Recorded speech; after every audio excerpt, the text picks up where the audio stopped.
નમસ્તે બાળ મિત્રો, આજે આપણે શીખવા જઈ રહ્યા છીએ ટાઈપરાઇટિંગની વિવિધ પદ્ધતિઓ.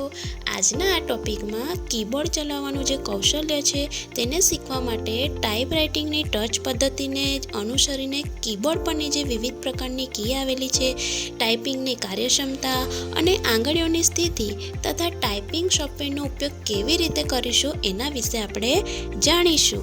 તો બાળ મિત્રો, તમે બધાએ જોયું હશે કે કીબોર્ડમાં કેટલીક અલગ અલગ પ્રકારની કી આવેલી હોય છે, જેમ કે આલ્ફા ન્યુમેરિક કી, સ્પેશિયલ કી, ફંક્શન કી, જેમાં અલગ અલગ પ્રકારના ફંક્શનને પરફોર્મ કરે છે. તો આજના આ વિડીયોમાં આપણે અલગ પ્રકારની કી શીખવા જઈ રહ્યા છીએ.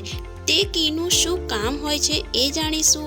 સાથે સાથે આપણે જ્યારે ટાઈપિંગ કરતા હોય છે ત્યારે આપણી આંગળીઓ જ્યારે કીબોર્ડ પર હોય છે ત્યારે તેની પોઝિશન કેવી રીતે હોવી જોઈએ, કેવી રીતે ટાઈપિંગ કરી શકાય તેના વિશે જાણીશું. હવે આપણે કીબોર્ડની કી વિશે જાણીશું. તો કીબોર્ડમાં તમને ઘણા બધા પ્રકારની કી જોવા મળે છે. તમે જે પણ કીબોર્ડનો ઉપયોગ કરતા હો, જેમ કે ડેસ્કટોપ કોમ્પ્યુટર હોય તો કીબોર્ડ તમને કેવું જોવા મળશે? અલગથી જોવા મળશે. અને લેપટોપનો ઉપયોગ કરતા હો તો એમ્બેડેડ કીબોર્ડ હોય છે. આમ અલગ અલગ રીતે કીબોર્ડની મદદથી આપણે ડેટા એન્ટર કરી શકીએ છીએ. કીબોર્ડને આપણે જાણીએ તો એક બેઝિક ઇનપુટ ડિવાઇસ છે, તેનાથી આપણે ડેટા એન્ટર કરી શકીએ છીએ. આમ ડેટા પણ આપણે અલગ અલગ પ્રકારના હોય છે. કીબોર્ડ દ્વારા લખાણ નંબર ફોર્મમાં આપણે ડેટા એન્ટર કરી શકીએ છીએ, બરાબર. એવી જ રીતે ઓડિયો અને વિડીયો દ્વારા પણ આપણે ડેટા ઇનપુટ કરી શકીએ છીએ. જેમ ઓડિયો માટે માઇક્રોફોનનો ઉપયોગ થાય છે, એવી જ રીતે વિડીયો કાં તો ઇમેજીસને ઇનપુટ કરવું હોય તો ડિજિટલ કેમેરાનો ઉપયોગ કરી શકીએ. બાયોમેટ્રિક, સ્કેનર વગેરે બધા ઇનપુટ ડિવાઇસ છે, તેનાથી પણ આપણે ડેટા ઇનપુટ કરી શકીએ છીએ. પરંતુ આપણે અહીંયા કીબોર્ડ અને માઉસ એક બેઝિક ઇનપુટ ડિવાઇસ વિશે જાણીશું. તો તમને અહીંયા કીબોર્ડ જોવા મળે છે, તેમાં તમે જોઈ શકો છો કે અલગ અલગ પ્રકારની કી જોવા મળે છે, જેમાં આલ્ફાન્યુમેરિક કી છે, ફંક્શન કી, પંક્ચ્યુએશન કી, ટોગલ કી, કોમ્બિનેશન કી, સ્પેશિયલ કી, ન્યુમેરિક કી, એરો કી, આમ વગેરે અલગ અલગ પ્રકારની કી જોવા મળે છે. તો હવે આપણે વન બાય વન બધી જ કીને ડિટેલ્સમાં જાણીશું. તો બાળ મિત્રો, સૌપ્રથમ આપણે આલ્ફાન્યુમેરિક કી વિશે જાણીશું. તો આલ્ફાન્યુમેરિક કીનો ઉપયોગ શબ્દો, વાક્યો લખવા માટે થાય છે. તેમાં A થી Z સુધીના 26 મૂળાક્ષરો એટલે કે 26 મૂળાક્ષરો આવેલા હોય છે. આ મૂળાક્ષરો જે છે એ ક્રમમાં હોતા નથી, પરંતુ તેમને એવા ક્રમમાં મૂકવામાં આવે છે. નંબર કી આલ્ફાન્યુમેરિક કીપેડની સૌથી ઉપરની હરોળના મૂકવામાં આવે છે. હવે છે ન્યુમેરિક કીપેડ. ન્યુમેરિક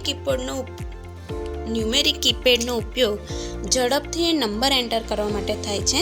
અને ન્યુમેરિક કીપેડમાં 0 થી 9 સુધીની સંખ્યા કી, પછી અંકગણિત ઓપરેટરો, દિશાત્મક કી આપેલી હોય છે.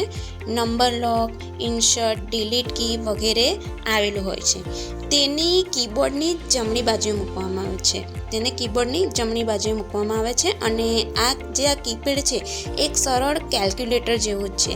ન્યુમેરિક કીપેડ એ 2 મોડમાં કામ કરે છે. 2 મોડ વચ્ચે સ્વિચ કરવા માટે નમલોક આપવામાં આવ્યો હોય છે. અને જ્યારે એ નમલોક ચાલુ હોય ત્યારે કીપેડ પરના નંબરોનો આપણે ઉપયોગ કરી શકીએ. અને નમલોક બંધ હોય ત્યારે ટર્નના વૈકલ્પિક કાર્યોનો આપણે ઉપયોગ કરી શકીએ છીએ. થર્ડ વન છે વિરામ ચિહ્નો કી. આ કી દ્વારા આપણે અલ્પવિરામ, પૂર્ણવિરામ, અર્ધવિરામ, કૌંસ વગેરે આપણે મૂકી શકીએ છીએ. આમાં ગાણિતિક ઓપરેટરોનો પણ સમાવેશ થાય છે, જેમ કે પ્લસ, માઇનસ, ઇક્વલ વગેરે, વત્તા ઓછા, સમાન ચિહ્નો વગેરે મૂકવામાં આવે છે. ફોર્થ વન છે ફંક્શન કી. આ કીનો ઉપયોગ ચોક્કસ કાર્ય કરવા માટે થાય છે. એમાં F1 થી F12 સુધીના લેબલ આપવામાં આવેલા છે. કયો પ્રોગ્રામ ચાલી રહ્યો છે તેના આધારે આ કીનો અલગ અલગ અર્થ થાય છે. જેમ કે F1 કીનો ઉપયોગ હેલ્પ બટન માટે થાય છે. કોઈ પણ પ્રોગ્રામને રિફ્રેશ કરવા માટે F5 કીનો ઉપયોગ થાય છે. આમ બધી કીનો અલગ અલગ રીતે ઉપયોગ કરવામાં આવે છે. હવે છે વિશેષ કીઓ. વિશેષ કીઓમાં કોઈપણ દસ્તાવેજ પર વધારાનું નિયંત્રણ પ્રદાન કરવું હોય એના માટે કેટલીક વિશિષ્ટ કી છે, જેમ કે enter, return, space bar, escape, print, screen, pause, break, insert, tab, delete વગેરેની કી હોય છે. હવે છે એરો કી.